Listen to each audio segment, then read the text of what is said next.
புன்னகைகள் அழிந்தபடி வேதனைகள் மறைந்தபடி என் முகம் தொலைகிறேன் முகமுடியில் வாங்கப்படி உன்னை பிரிந்து நீங்கில்லை உணர்கிறேன் உன் நினைவில் நகர்கிறேன் என் கைகள் உன் வாசனை போகாமலே கண்ணீரிலா நான் போக்குவேன் நீ சொல் பாதியே என் பாதியே ஏன் நீங்கினாய் என்னை அரை நிழலோடு நான் போகிறேன் விழி தேடுதே உன்னை நீங்கில்லை உணர்கிறேன் உன் நினைவில் நகர்கிறேன் என் கைகளில் உன் வாசனை போகாமலே கண்ணீரிலா நான் போக்குவேன் நீ சொல் பாதியே என் பாதியே ஏன் நீங்கினாய் என்னை அரை நிழலோடு நான் போகிறேன் விழி தேடுதேன் உன்னை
என்னால உன் கூட சேர்ந்திருக்க முடியல.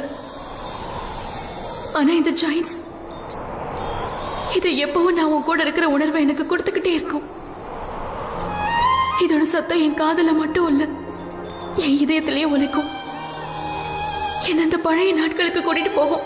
அப்ப இரவு பகல்ல நாட்கள் இருக்காது, நாம சேர்ந்திருக்கிற கணக்குல தான் நாட்கள் ஓடும். அந்த காலம் இப்ப போயிடுச்சு. அந்த காலம் அப்படியே நின்று போயிருந்தா எவ்வளவு நல்லா இருந்திருக்கும்.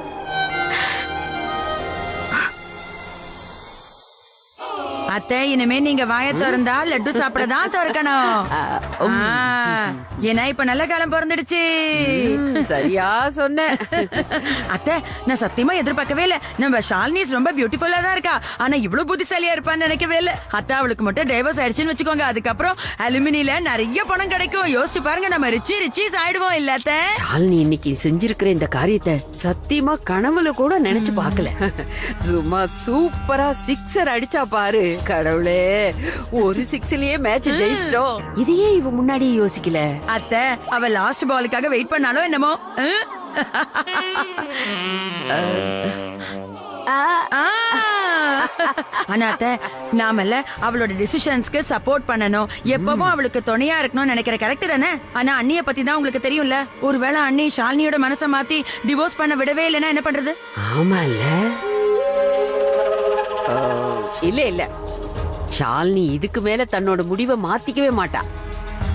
இந்த அம்பிகாவும் ரவியும் தினம் ஆடுற நாடகத்தை பார்த்து அவ வெறுத்து போயிட்டா. இப்ப அவ பண்றதெல்லாம் நம்ம குடும்பத்துக்காகத்தான் பண்றா.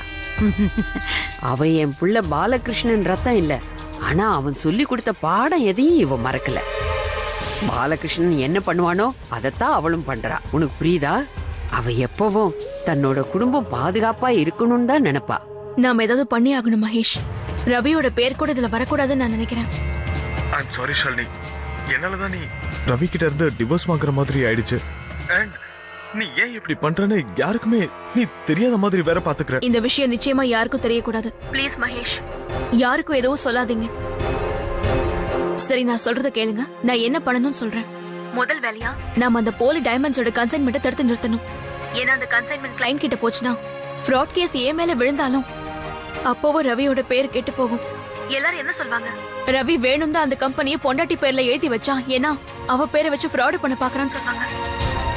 யாரு ஜெயிலுக்கு போறாங்கிறது முக்கியம் இல்ல, ஆனா ரவியோட பேரை மட்டும் கெட்டு போக கூடாது. அதுவும் ஏன் மூலமா அவனுக்கு எந்த ஒரு கெட்ட பேரும் வரவிட மாட்டேன். சரி ஷாலினி, அப்படின்னா நம்ம நாளைக்கு காலையில சீக்கிரமா போய் அந்த கன்சைன்மெண்ட்டை நிறுத்தலாம். மகேஷ், உன்னால முடியும்ல? ஷாலினி, முடிஞ்ச வரைக்கும் முயற்சி பண்ணலாமே. இங்க பாரு, காலையில நீ சீக்கிரமா கிளம்பி ஆபீஸ் வந்துரு. ரவி வரதுக்கு முன்னாடி நாம போய் ஆகணும்.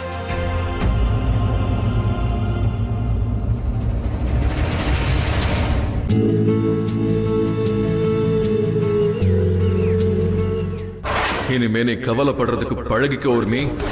ஏன்னா நீ யோசிச்சு பார்க்கவே முடியாத அளவுக்கு சூர்யாவை உன்கிட்ட இருந்து பிரிக்க போற. அந்த காலம் ரொம்ப தூரம் இல்ல.